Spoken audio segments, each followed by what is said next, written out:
வணக்க மக்களே, welcome to the ஃபென்சர் show. இன்னைக்கு ஷோல நம்ம பார்க்க போறது ஸ்ட்ரைக்கிங் த பேலஸ் அப்படின்ற ஒரு பிரெஞ்சு மூவியோட ரிவ்யூ.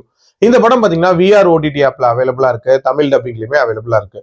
இந்த படம் ஒரு உண்மை சம்பவத்தை தழுவி எடுக்கப்பட்ட படம். ஆக்சுவலி ஒரு பெரிய ஸ்டார் ஹோட்டல், அதுல இருக்கக்கூடிய ஹவுஸ் கீப்பிங் டிபார்ட்மெண்ட்ல இருக்கிறவங்களோட லைஃப் ஸ்ட்ரகிள்ஸ் அண்ட் எதனால அவங்க போராட்டத்துல ஈடுபடுறாங்க அப்படின்றத சொல்லக்கூடிய ஒரு கதை.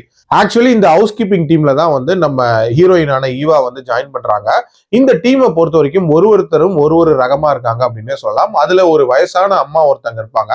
அவங்க பொறுத்த வரைக்கும் பல வருஷங்கள் ஆகியும் இதே டிபார்ட்மெண்ட்ல ஒர்க் பண்ணிட்டு இருக்காங்க. இதுல ஒரு பேஷனோட வேலை பார்த்துட்டு இருப்பாங்க அப்படின்ற மாதிரி காட்டுவாங்க. என்னதான் பேஷனோட வேலை பார்த்தாலும் இந்த வேலையில இவங்களுக்கு மரியாதை அப்படின்றது போதுமான அளவுக்கு கிடைக்கிறது இல்ல. அது மட்டும் இல்லாம ஓவரா வேலை வாங்குறாங்க அண்ட் அதுக்கேத்த பே அப்படின்றதும் தரதில்லை. எஸ்பெஷலி கான்ட்ராக்ட் எம்ப்ளாயிஸ்க்கு சுத்தமா தரதில்லை அப்படின்ற மாதிரியான ஒரு சினாரியோ இருக்கு. சோ அதனால கான்ட்ராக்ட் எம்ப்ளாயிஸ் ஃபர்ஸ்ட் வந்து ஒரு போராட்டத்துல ஈடுபடுறாங்க. அந்த போராட்டத்துக்குள்ள இந்த டீம்ல இருக்கக்கூடிய ஒருத்தரும் எப்படி வந்து ஜாயின் பண்றாங்க அண்ட் டுவர்ட்ஸ் எண்ட் அந்த போராட்டத்துக்கு என்ன ஆகுது அப்படின்றதுதான் இந்த படத்துல காட்டியிருப்பாங்க. ஒரு உண்மை சம்பவத்தை படமாக்கணும், அதுலயும் அந்த போராட்டம் அண்ட் லைஃப் ஸ்ட்ரகிள்ஸை மட்டும் காட்டணும் அப்படின்றதுலதான் இந்த டீம் போக்கஸ் பண்ணிருக்காங்க.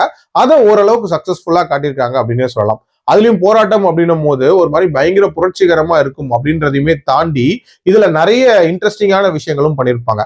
கலை நிகழ்ச்சிகள் அந்த மாதிரியான விஷயங்களும் பண்ணியிருப்பாங்க. அது ஓரளவுக்கு நீட்டாவே இருந்துச்சு.